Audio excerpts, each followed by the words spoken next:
There are classified reports which place you at the center of a bombing conspiracy. Where? Where is this classified documents? Why can I not see them? If there are documents that I cannot see, I do not want them to be used in this tribunal record against me. Unfortunately, sir, as you have been informed, under the rules of these tribunals, we are not allowed to show you the classified material against you. I don't want any documents that I cannot see to say if it is true or not to be used against me. I understand, but the classified documents have been classified by another government agency, and they have determined that releasing them to you may cause our country possible damage. There are national security precautions which prevent us from releasing our sources or providing any classified material that could assist a terrorist group in their attacks against us.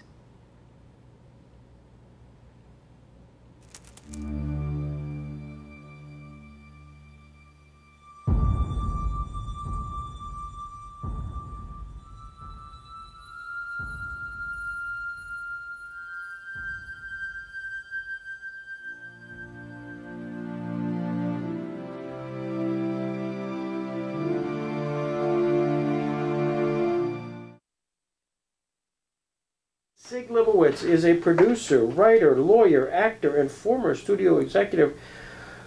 Wow. Of those 5 terms, what's the one you're the most proud of? All of them, really. I think it's been the opportunity to branch out and do a lot of different things that I think is not just fun, but really informs all the others. Yeah. I think a lot of what I use as a lawyer comes from the other things I do, because I think being a really good lawyer is being a good storyteller. Mm-hmm. Knowing how to take a story, take the facts, and be able to convey that to the jury or to a judge, which is really, that's your audience, because those are the people you have to make understand what's going on and give them a sense of what really happened. So. You're a Baltimore Oriole fan. Yeah. At least originally. Yes, that's correct. And give me your career path. Were you born in Baltimore? I was born and raised in Baltimore as an Orioles fan. Loved my O's, and went to high school there. All my family's there. So Baltimore has a very special place in my heart. And from there, went to NYU and spent a number of years in New York. It was there that I started to really, I went to NYU in the doing film and acting and double majoring in international politics, believe it or not, which I like to call the Ronald Reagan option.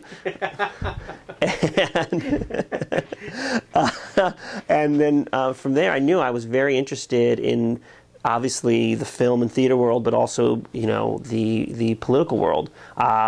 And I started getting involved in doing a lot of different shows. Had an opportunity to do a play in Europe for about a year. Mm-hmm. I don't know if you're familiar with the film Harold and Maude. Yes, sir. But we did the play, so I got to play Harold. As I like to say, I got to kill myself all over Europe, which was lovely. I worked with some great people and had a chance really to experience different societies for a long period of time, as opposed to go visit a European country for 2 weeks. You know, to spend a month or 6 weeks in a place, or sometimes more, was really, I think, an amazing opportunity to see the world from some different perspectives. And I think we go with our own preconceptions of what Europe is, or particularly places like Germany, and then you go there and you say, it's not what I thought it was. And that's, I think, that was a life-changing experience, and sort of at that point got to do a lot of theater and a lot of film, and sort of realized I wanted to see how films got made, so wound up working for a great film production company called Good Machine, which is now Focus Features. And I got to work on actually making some great films. And at the same point was doing some work in, you know, some other fields such as, you know, politics and government. And you know, from there, was out in LA working at some of the motion picture studios, and had an opportunity to go back and get my law degree, which is something I always wanted to do, and found out about a scholarship back at my home state school, University of Maryland, and they were foolish enough to offer it to me, so I figured I'd be foolish enough to accept. So it was great because I'd been working a lot with business affairs and legal things, producing films, or working on the production of films, and it was great to get that, and that just really opened up a whole new level of interest for me in national security law. So, during this time period, you were involved with Sopranos, Law and Order. How does that work? How did you kind of get cast in it? Is this the right place, right time? I think to some degree, and it's building up a name and a reputation, just like anything else. Getting to know some casting directors and getting them to see your work, and then you sort of get a little lucky. You push for things. I believe very much you make your own luck. But you keep pushing and you get some things, and that builds on there. But I found I was always really interested in the behind-the-scenes work of filmmaking as well. And so I kept, doing that and loving it. And, I'd written some screenplays that had been optioned, and you just then keep waiting for someone to actually make it. A lot of close calls. You meet with a lot of famous stars and directors, and they seem like they're ready to go like that. That you keep waiting, So at the same point, I was enjoying working on the production of films and making those happen, and particularly in the independent film world, where you have more control over what you're doing. So it was good. Obviously, you're here today to screen The Response. The genesis of that was really from law school, wasn't it? That's correct. I think it's a real great advertisement for education. And particularly when you go into a class or learning something where you just have a lot of passion for it, which I think is probably something similar to what you had with Justice Jackson. I wanted to go back to law school because I felt like lawyers have the ability to do amazing things. Our country is founded upon laws. Most of our founding fathers were lawyers. And you can really structure things. You can really build things. But you can also really tear things apart. Sort of, since we're talking about movies, to use the line that many people were, with great power comes great responsibility. And it was fascinating to me to start taking those national security classes and really learning about how the structure of national security law works, how in some ways how little there was in our past, and how much has grown since September 11th. And it was in taking this class with a great professor, Professor Michael Greenberger at Maryland, that I came across the case and cases that inspired this film. Because when I started learning more about Guantanamo, which I thought I had a good understanding of what was happening over there just from reading the paper, watching the news, then I started learning about it. I realized I don't have a clue, and I don't really know the competing factors that are taking place. I don't know the deeper issues that are at place. And I came across this case in class. And literally, because it's all happening so fast, our professor would say, there's no textbook for this stuff, because if you had a textbook, it would be obsolete by the time it was printed. Right. So we would pass out Xerox copies of cases, and in this one case, a very brave judge in D.C., for the first time ever, attempted to publish 6 pages of transcripts from the Guantanamo Bay military tribunals, and 5 of those pages were redacted. But the one page alone was, I don't know that I felt it that much in my life. Perhaps you felt it where you just feel like this moment where everything else just blows away, and you just feel like I'm completely in a box here reading this and trying to figure out, what am I reading? It doesn't seem to make sense. And looking at that, I remember going down to my professor and saying, I have to find out more. I think there's a movie here. Which I had just this immediate reaction, because I felt like this is incredible. And also, from a production standpoint, I knew, the reality is it's just a very few characters. You have the 3 tribunal members, these 3 military officers. You have the detainee, of course. and you just have a few other people in the room, a translator, the court recorder, a personal representative, and a guard, an MP.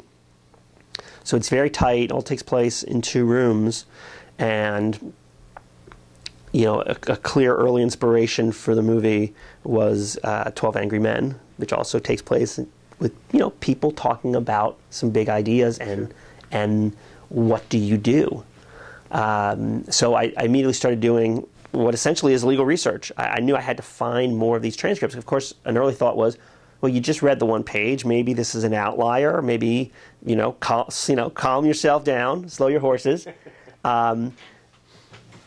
But as I got to read more, I realized it wasn't an outlier. It was very much, a piece with the rest of the transcript pages. And so at that time, at first it was hard because everything was classified. But I got to read some more as things became declassified. The AP and several other organizations filed FOIA requests, which was good because I was about to, but I was like, I've never filed a FOIA request. I knew it would take a long time, so I was happy that that was happening. And also, I think credit has to go to then new Secretary of Defense, Robert Gates, for beginning to open things up. And then I got to read hundreds and then thousands of pages of transcripts and crafted the screenplay from that. To convince somebody to back you financially, how did that happen? Well, I think, again, and you probably can talk about your own experiences with the Jackson Center, I think if you feel passionate about something, you're really trying to get people to feel your passion and to understand it. Now, we made the movie for very little. We got a grant through some organizations, which happened through the University of Maryland School of Law, which went on to serve as an executive producer on the film, as well as a great law firm, Venable, LLP, a national law firm. And I think the way it was able to work is because they saw where I was coming from, and they saw that the public, the general public, doesn't know what these issues are. But also the fact that my take on the movie, which was shared by our director, his name's Adam RODGERS, was we did not want to take a partisan angle on this. We specifically wanted to take a very nonpartisan look at what was going on, not at an administration level, because I felt like that's where you could get bogged down, and that's not really the story. Mm-hmm. To us, it was what's going on the ground with the military. What are the officers going through who have to make these decisions about these detainees who come in the door? What do you do with them? What are the rules that are coming down from Washington? How do I make sense of them? How do I try to fit them to this now person who's standing before me at the tribunal? And I think that for both the University of Maryland School of Law and Venable, it was the idea of, not trying to make a partisan judgment at all, but really to do something really crazy and trust the audience and just present them the facts and have them take a look for themselves. I mean, we talked about this. I think the film really allows, for the first time ever, for an audience to see and hear for themselves what took place at Guantanamo and to come to their own determinations. Convincing, because it is a limited number of actors, of which you're one. Kate and Peter, was that a hard thing? Getting, Kate Mulgrew and Peter RIEGERT and AASIF MANDVI to be part of this film was amazing and clearly elevated what we were trying to do. It wasn't initially planned. My thought was, there's some great actors in the Washington, D.C., Baltimore area, a lot of great theater there. But as soon as we started, and I gave the script to Adam RODGERS and got him involved as the director, we went to a top-tier cinematographer. His name is Richard Chisholm. He's won a couple Emmys, and he really responded to it. And we thought, okay. And we gave it to a couple other people, and they really responded to it. And I was hoping for that because I thought, people are so interested in Guantanamo. It has a resonance to it. It has a power because people want to know what's going on. They kind of know. It's sort of my experience. They kind of know, but they don't want to know, or they don't know, and what is really happening there. Not unlike Nuremberg. It's a name, a place that has a power to it. And a new casting director, and in New York, who I really liked a lot. I said, would you just please take a look? I'd like to get your thoughts. And she read it and called me back the next day, and she said, I want to do this. I think this has potential. I think we can go out to actors with this. And she and Adam and I got on the phone. We talked about the actors we'd like to go to for the roles. They were all we were able to get, you know, all the people that we wanted. The first person we heard back from was Kate, to which I will always have a special place in my heart for her. She called back and said she'd do it. And that meant so much, because then obviously with Peter and AASIF, you could say, hey, we've already got Kate Mulgrew.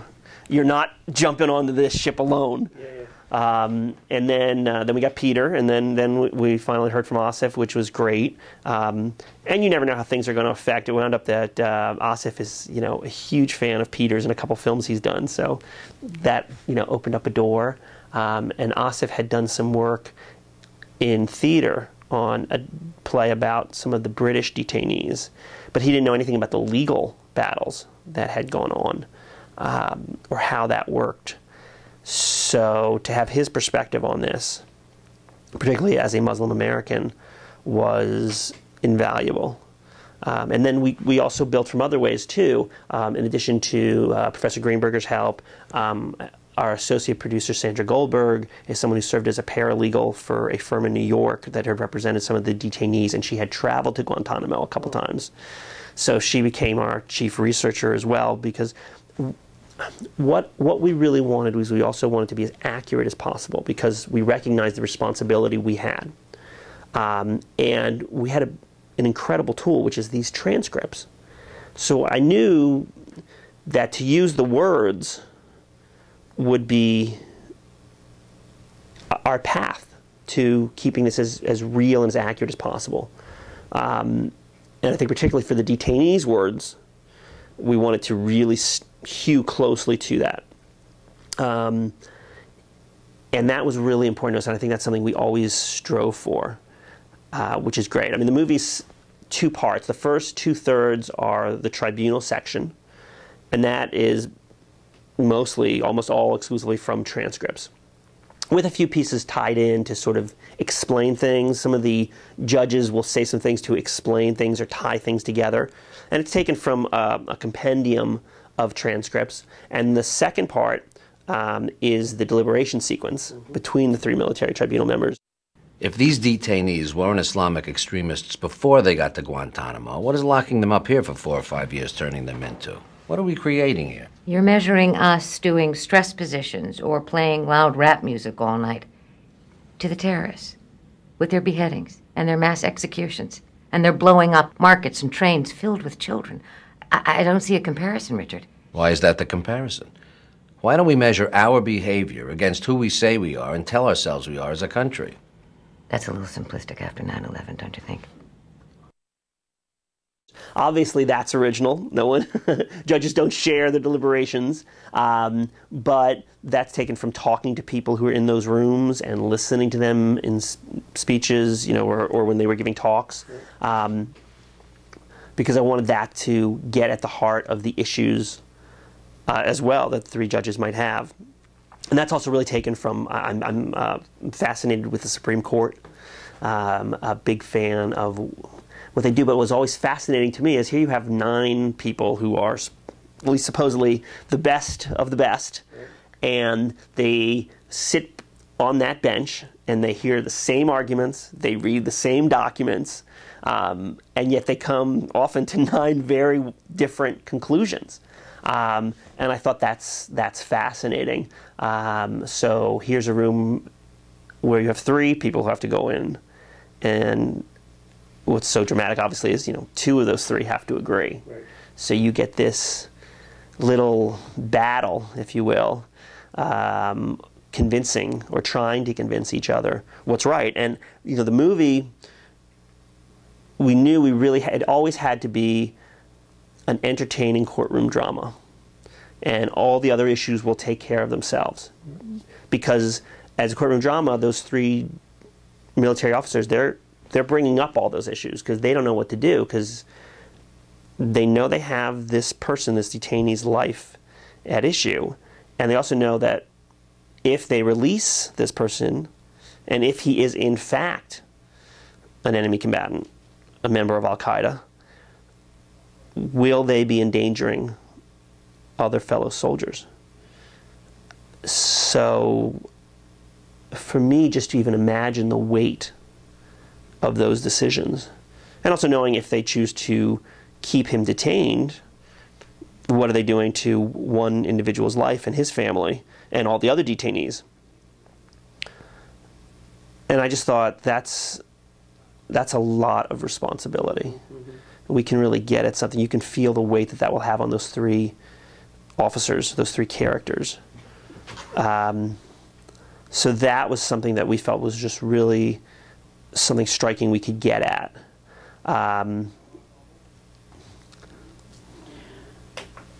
What's the response been to the response? Oh, it's always a good pun. The response to the response. And by the way, was there any discussion to use the name Guantanamo, the response? Or did you want to kind of get the name in there somewhere? No, I didn't, because I felt I didn't want people to think, oh, this is a dry documentary. I didn't want people to just immediately think, oh, it's about Guantanamo. That's it. You know, I think it's something deeper than that, because it is. We are faced in times of war, clearly, with those moments of decision that for most of the time we never really think. We don't really think about our Constitution. We don't really think about issues like habeas corpus. I was told, actually, a number of years before September 11th, Justice Scalia had to give a speech. And of course, as you can imagine, for the Supreme Court justices, when they talk, they don't want to talk about issues that might appear before them, because they don't want to seem that they have a bias, or they feel something, or they can be led. So he had to choose a very safe subject. So he spoke about habeas, which hadn't been dealt with in decades and decades. And there was no sense that it would come up really again. But here we are having these questions about really the most fundamental, many people say underpinning of the Constitution. And I know for many people, we go around the country and most people and many lawyers don't know what habeas corpus is. Or you talk to the lawyers like, yeah, I remember that in law school. I know it's Latin. And habeas corpus is really, you know, the loose translation is bring the body. And it's that idea that if anyone is detained or jailed, they have the right to bring their case before a neutral judge, a neutral fact finder, to determine if in fact there was a proper, legitimate reason for them to be detained. And if not, they should be let go. And the idea comes back from, you know, from Old England, where the king would just round people up if he didn't like you or if he wanted your lands. That you just can't grab people and throw them in jail. And so to be dealing with those types of issues and to talk about our Constitution and our rule of law, it's been incredible. And to really get at these kinds of issues, I hope that answers your question. No, it's remarkable. You have shown it to places like the Pentagon. You've been to Congress, the Department of Justice, West Point, Harvard, UCLA. But Army, you've gone into the belly of the beast. Yes, and it's been great. Obviously, we didn't know what to expect. I felt like we had absolutely everything to feel proud of because of the things we talked about, which is we really wanted to be accurate. I spoke to so many people, in the military, so many JAGs, because we wanted to be accurate. And what I learned in doing that was two things. One, that, you know, the military has a lot of different people who have a lot of different ideas and a lot of different perspectives. And so I wanted to capture that, like the fact that the different officers would come into that room like anybody would, with their own ideas and preconceptions. And they would be battling it out to try to say, this is what should be done. And the other issue which I learned was that it's really the JAGs who raised a lot of the big questions and the big concerns with the tribunals, the Combatant Status Review Tribunals, CSRTs, and with the military commissions, and with what was happening and how it was being done. And in many ways had been purposefully kept out of the process. I thought that was fascinating, and that was a point that I didn't know, and I think the vast majority of people don't know. And I think it's an important point because I think for these JAGs, people don't think about the military lawyers. I mean, their job is really to the Constitution, to defend the Constitution. I didn't know this either before I got the process started. Our JAGs, our soldiers, don't take an oath to the president. They don't take an oath to the U.S. government. They take an oath to the Constitution, to uphold and defend the Constitution. I think that's remarkable. I think that's amazing. I think that speaks to who we are and who we want to be. It's an oath to not just a document, but to a sense of ideals and how we should lead our lives and what kind of country we all want to be. And for these JAGs, the feeling, not from everyone, again, different people had different thoughts on this, but there was that purpose of, are we doing the right thing to protect and defend the Constitution? If not, why not, and what should we be doing? And a lot of JAGs took some very big stands, which cost them career advancement. Many resigned because of what was going on. And again, I think these are stories that people don't know. And again, it goes to the fact that lawyers created the system that's on Guantanamo. Lawyers created this system of indefinite detentions. But it's also lawyers who are trying to better that system or to take down that system. And again, it's easy to defend the Constitution when there's peace and when things are going well. I think the mark of a country, the mark of a man or a woman is how do you stand when the chips are down, when things are tough, when it would be easy to say, well, for the moment, we'll put those ideals aside. Something else is more important. And, again, what interested me was, I think the country, many countries, but, we're dealing with America, you're always at that pendulum. What is the proper balance between national security on one hand and civil liberties, human rights on the other? And where you fall on that spectrum, I think determines who you are, determines what country you are. What's next for you? Is there a sequel to this? And I'm going to give you, after we get done, I'll give you a suggestion. But, great. Yeah. So is there a sequel? You'll be my co-writer. There is something that I'm working on. I'm working on a couple different projects, but one in particular, we've had such a tremendous reaction to this film, and particularly to get that reaction from the military and from the government has been great. I mean, to screen it at the Pentagon and West Point, where again, to go back, I mean, you had asked, what is the response to the response? It meant so much to us, everyone involved, to get the military reaction, which I think again has gone to the fact that the military has been relieved, because they always think anything from the movie business or Hollywood's going to be slanted. But I think people have said, okay, this is nonpartisan. This doesn't take a position. A. B, that it shows the officers as, big surprise here, as people, who are all trying to do the right thing.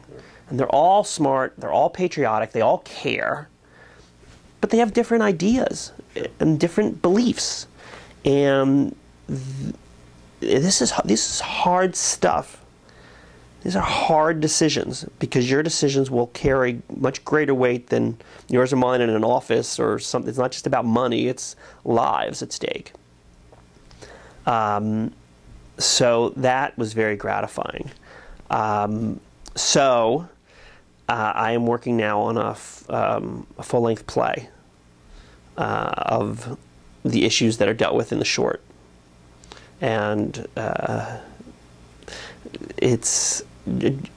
I'm amassing a lot more research, which is taking more time than I would like, but the more I find, the more fascinating I think this is. It's just, again, at times of war is when you really see who you are and what your country is made out of. And, who will rise to the top. you're affiliated. Are you affiliated with the firm Venable? Yes, I am. So, what is Venable? I mean, it's a law firm I know, but what's its genre? What's its specific? Well, Venable is a large national law firm, so they handle everything. Whatever you need, Venable can take care of you. And I had a real special feeling towards the firm when I summered there, just in terms of how they operate, how they treat people, what they think their mission is. A lot of people talk about pro bono, they talk about things for the community, but I think a lot of firms don't necessarily put their money where their mouth is. And I was impressed that this was a place that does, and the people that do. And that really inspired me. And when I talked to them about the film and what I was doing, I was just hoping for, oh, that's nice and good for you, that sort of stuff. And I think some firms would not even have done that. But what was really impressive is people were really interested. And when I got to the point where we had the film done and we had just been accepted into 2 very prestigious National Academy Award qualifying film festivals, they said, the heads of the firm said, we'd like to see it. Of course, I said, happily, let me know when you would like to see it. And set up a little tiny screening in one of our offices, showed it to them, and the reaction was just so warm. And the heads of the firm just said, look, we would like to help. We would like to get behind this, which I was not expecting or even hoping for. And they really did get behind it. They said, and I think, again, the same sort of things we talked about, the fact that it's not partisan, the fact that it's really there to allow people, both other attorneys, because, again, most attorneys don't know anything about these issues, because they don't deal, if you're dealing in real estate or business or tax law or even most forms of litigation, you're not dealing with these issues. And for the general public, just have an ability to see it and learn about it and understand it in an entertaining, courtroom drama format. And so they've been just terrific. So again, they, along with the University of Maryland School of Law, became executive producers of the project. Venable is located in Baltimore? They are national. Their main offices are Washington, D.C. and Baltimore, but they also have offices in New York and Los Angeles and throughout Maryland and Virginia.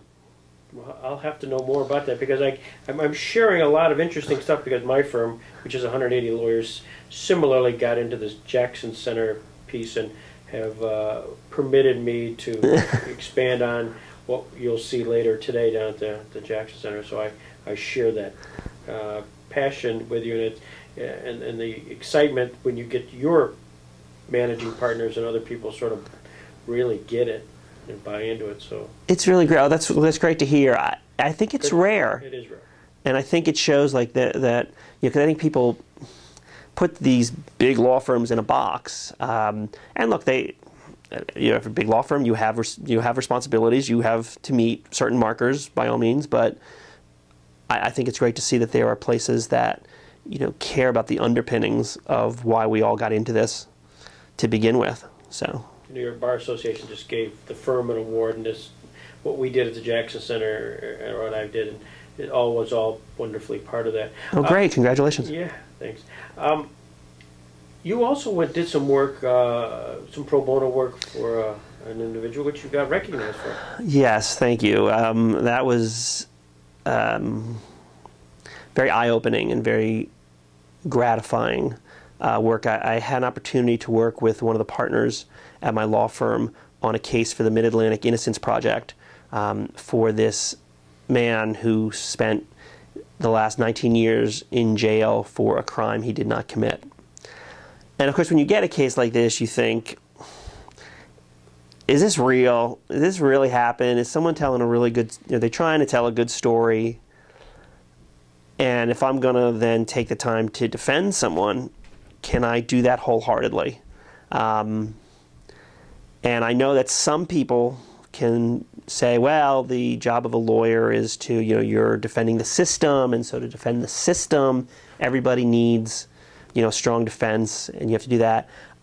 I get that, but I think for me personally, it'd be really hard to do if I didn't really believe in the client and in what was going on. And so, you know, I took it at first thinking, okay, let me learn about this. And the more I did, and I got to meet this individual, the clearer and clearer it became to me that this was a terrible injustice that was done. Again, you know, I don't know that there was anyone to blame. You know, people may have thought they had the right person. I recognize everybody's got very little time and money, and everyone's trying to close cases. But it was a situation where 4 people were involved in a murder robbery in a bad section of D.C. 2 people went inside and did it. 2 people stayed outside. One was the driver. One was the lookout. And within 2 weeks, the police captured 3 of the 4, the 2 shooters and one of the outside people, and, you know, caught them with, you know, some of the stolen goods, and there were multiple eyewitnesses, but they couldn't capture the 4th person. Months go by, and one of the eyewitnesses changes his story and names the 4th person, our client. Just so happens that the government's star eyewitness had 2 major drug felonies he was facing. One was dropped, and the other was reduced from a possible 30 years to 7 months. Okay. This, I have to say, too, the credit for this, you know, people want to say, oh, the lawyer, the lawyer, the lawyers. The credit for this goes to our client, who claimed his innocence from the beginning, never wavered, kept trying to get new records.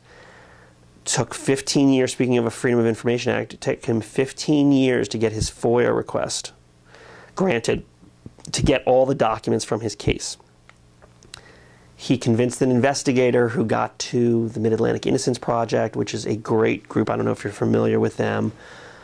An amazing group that just works on these innocence cases. And they do the same thing. They don't take a case till they've really vetted it and made sure what's involved, and they'll bring in large law firms to help. And as I got to meet the client and seen what he'd done, and over the last 19 years he's gone and got his GED. I mean, he went in as a 19-year-old, 20-year-old. You know, got his associate's degree. And what you started realizing then, what he got from his Freedom of Information Act, these records, you realized, wait a second, there was some possible exculpatory evidence that never got shared. And there was another witness that the police interviewed that never got shared. And not only did he get interviewed, but he actually was brought to the grand jury. But his transcript, or the fact that he was brought to the grand jury, was never shared with the defense. This other witness, who again, 19, 20 years have passed, this other witness has since died. But in his original police interview, and in his grand jury transcript, which took place 7 months later, what was so fascinating, what I started to do is piece together, and for myself and for another attorney at Venable, we started to piece together where he was and how that tied up to what the government's star witness was saying. And we realized that this new witness and the government's star eyewitness were basically, throughout the crime and the getaway, point by point, were in the same position, yet they were reporting very different things. Different number of assailants, different number of guns, different exit points, different getaway car, but none of that ever got shared. Once we had this information, we could go to the judge, and the judge started seeing, wait a second, we got some issues here, and we got some Brady violations that are happening. Now again, everybody who was involved with that case 19 years ago is all gone.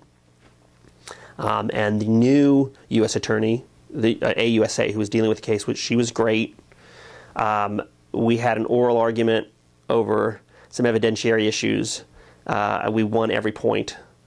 And at that point, it was clear that where this was going. So the government offered something which in D.C. is new. This was only the second time. They offered our client a deal. We will let you go tomorrow. No parole, no probation. You have to plead to a lesser felony, and you can walk. At this point, we'd spent, more than a year with our client. You can imagine the possibility of leaving immediately, what that's like. I mean, we said, look, we can fight this. You'll get a new trial. When will that be? 6 months, a year, maybe more.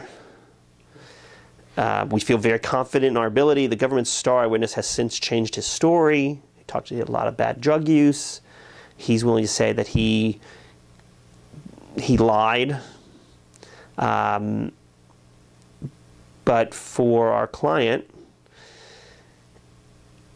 the person who actually has to live with this, we went to tell him the good news. We went to the jail. You always have to wait a while at the jail. But this was waiting 2-3 hours. Something was up. We heard sirens. He came, finally, our client comes out. He says, "There's really something awful happened there." We were like, "What happened?" He said, "There were just 3 attempts on people's lives. 1 suicide attempt, which was successful, and 2 knife attacks." And he just was shaken. He said, "I don't know how they're ever going to clean up what's in there." And he just said, I got to get out of here. Right. And he had missed his daughters growing up. He now had a 4-year-old grandson. He's like, "I just really want to watch him play football, and I want to just be with him." And he took the deal. Yeah. Again, I don't think anybody can answer that if they're not in that person's shoes, right. Especially after that amount of time in jail. So, but meeting him now, seeing him, he's working a couple jobs. He's spending time with his grandson. He's reunited with his daughter. He's taken some trips. He's readjusting to life. It makes you feel like, wow, that was a good reason to become a lawyer. Yeah. Well, congratulations. Thank you. Like I said, I think the lawyers get often too much credit. You're part of it, but I think in that person, the client, I mean, he fought for it all the time. And if he hadn't fought and brought up some things, we never would have gotten involved. So again, I think kudos to the Mid-Atlantic Innocence Project for the work that they do, in trying to defend this. And they just did a recent one where, the Attorney General of Virginia came forward and supported the release of a man who was kept in jail for, I think it was 24 years for a crime he didn't commit. Look, I think the vast majority of cases, the right decision is found, but, we have a system where a lot of people fall through the cracks, particularly if you don't have money. And you have to find a way to, for the people who shouldn't be there, to get them out. So. As you were preparing for the film and doing the writing and screenwriting and reviewing just the procedures of what goes on in such a tribunal, did Nuremberg or what Robert Jackson did become any part of your work product? A huge part of the work product. I think Nuremberg is it's the touchstone for any tribunal, because it's what everyone, I think, should be aiming for and should be trying to emulate. I think particularly when you look at Guantanamo and what has happened in the post-9/11 world for America, a country that really fought for Nuremberg. I mean, I'm not a scholar on it, but knowing that the other allies were not supportive, this was really something that was led by the United States and led by Justice Jackson to really do this right. So you could hold it up and say, we gave these people an opportunity. We wanted to do this in a fair, just way. Not for them, but for us, because it speaks to who you are. I think that's really great. I think that's really something amazing. And here was an opportunity to do the same thing post 9/11. Have we lived up to the ideals of Nuremberg? we wanted to. I think it was definitely something we were aiming for, and to raise. And I think what we'll try to get at more in the play, which we'll have more time to get at that. By the way, I did try to get a message over to Justice O'Connor. I know where she's staying, so we'll see if she's able to join us today. If not, we do know how to get access to her. So if you want to leave me a copy, I can get that DVD to her. Done and done. Thank you. I appreciate that. Yeah, happy to. As you do these interviews, and you've surely done a lot of them, what's the question they most often ask? Oh boy, they want to know about the question. One of the questions you asked: how did I get to this material? I think people are always fascinated by that. And again, it was interesting. Had I not been in that room, had I not been in that class, had I not read that opinion, and again, the opinion was like a 70-page opinion. It's just a couple pages towards the back. But the striking nature of it, to see that transcript. Transcripts are amazing. I think for any attorney, in any type of case, you read the transcripts, you hear the people's words. It breaks down all the preconceptions. You now understand what's going on. And it really did for me too. I really thought, oh, I know what Guantanamo's about. I read the New York Times. I read the Wall Street Journal. I look at the news. But you see, the vast majority of the reporting didn't get it. And some of the reporting that I found out later did, but you're not necessarily privy to that. And it's hard. It's hard to do. I think the power of film allows you to see it. And what we really wanted to do was to put a face on a detainee so you could understand what that is, and to put a face on those 3 military officers, because the military doesn't necessarily get its opinions felt and thought. And I think see that, oftentimes these officers are as much caught in this web as the detainee is. Mm-hmm. And most time as lawyers, we're not dealing with life and death. We're not dealing with the big issues. It's important work, and it certainly is important to our clients, and we take it seriously.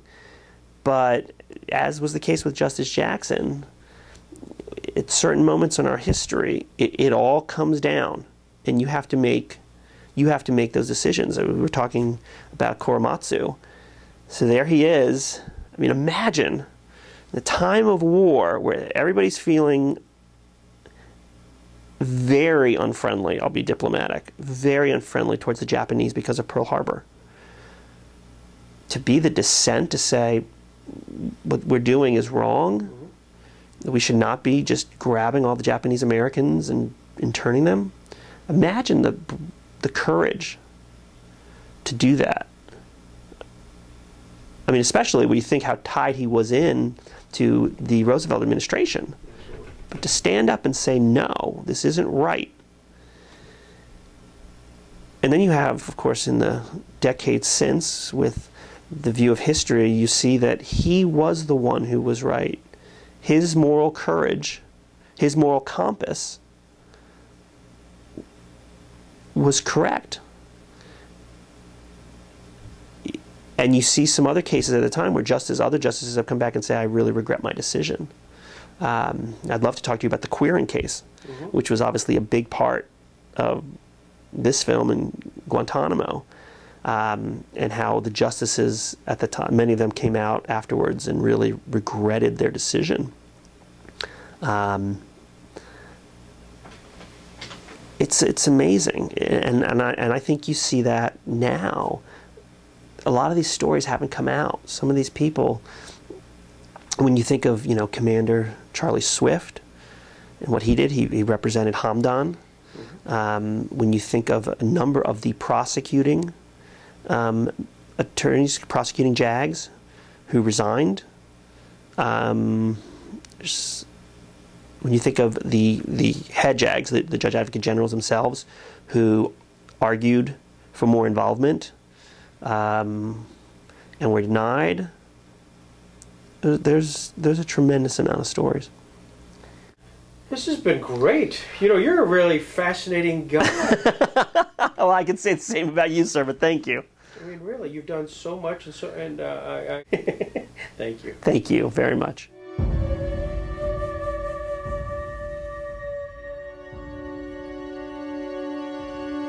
This is a film that can really spur debate.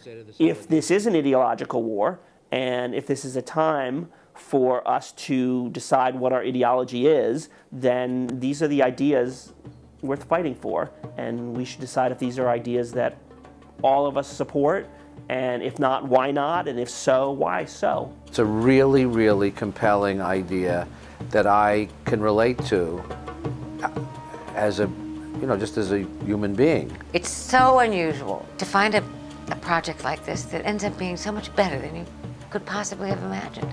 We've had so much fun.